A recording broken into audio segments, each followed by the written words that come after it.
My name is Hani. I'm from Somalia. I came to Australia 6 years ago, and most of those years I lived in Sydney, which I enjoy a lot.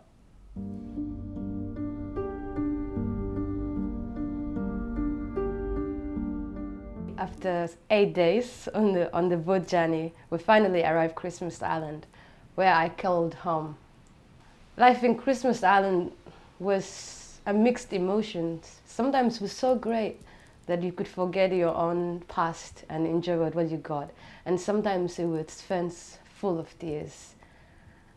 But after all, I finally reached my destination, Sydney, where I found home, family and friends. Life was challenging, but it was like a rocky road, you know? You keep driving, like, you can't stop on a road because it's so gravy, you have to keep going. And I guess, like, I couldn't do that without the people in my life, like, the people that I met in my new home.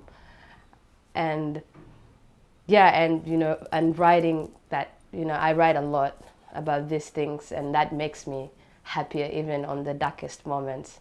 I can still look back at my time in Christmas Island and be like, okay, actually you were in Christmas Island and there was people out there who look out for you, especially like, RACS and Sarah, who literally fight for me most of the time. And in Somali we say "Gacma wada jir bay wax ku gooyaan," which means like you can't do things with one hand.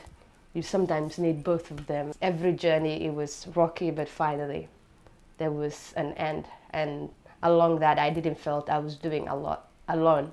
There was, the people that I worked for.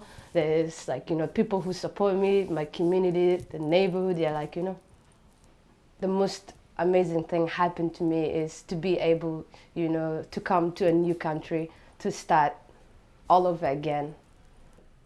I think one thing that makes me proud the most is like be able to make my dream come true of what I really wanted in life, which is education, which is to be able to have a career that I can tell stories that have been unheard. But I can say, like, with proud and with smile, that dream, it's on its way to come true.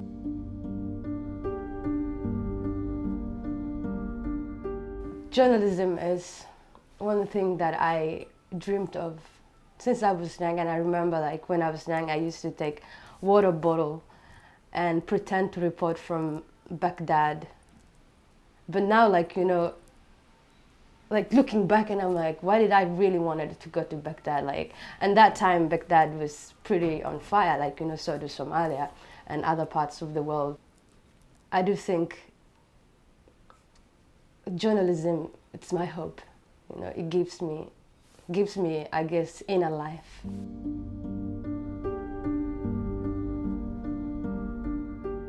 I think, like, sometimes people like me, it's really hard to plan the future, while the future is uncertainty. Like, when you're temporary, like, you can't plan more, but you can hope for more. Like, you can live in hope. As Maya Angelou said, I still rise. People will rise, it doesn't matter whatever happens. There's always hope in the horizon. I think the way people can help people who are from refugee background, or people, like, who seek asylum, like, I guess the best way you can help someone is to listen. People, in order to be, I guess, felt for someone, they like to listen the tragic part of the story. Life, it's both, like, and I think, like, the most important thing is to acknowledge both part of the life, like, the past that was tragic, and and most of us, like, we're glad that we made it. We're glad that we can call this place, Australia, a new home. The world is full of hope, and it's full of obstacles. It's full of great things. It's full of moments that you question exactly why. And there's moments that you forget exactly why you question the whole world.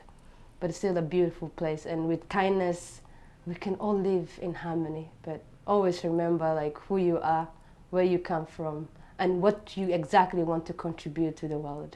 Let's be hopeful for a better world that include all humankinds.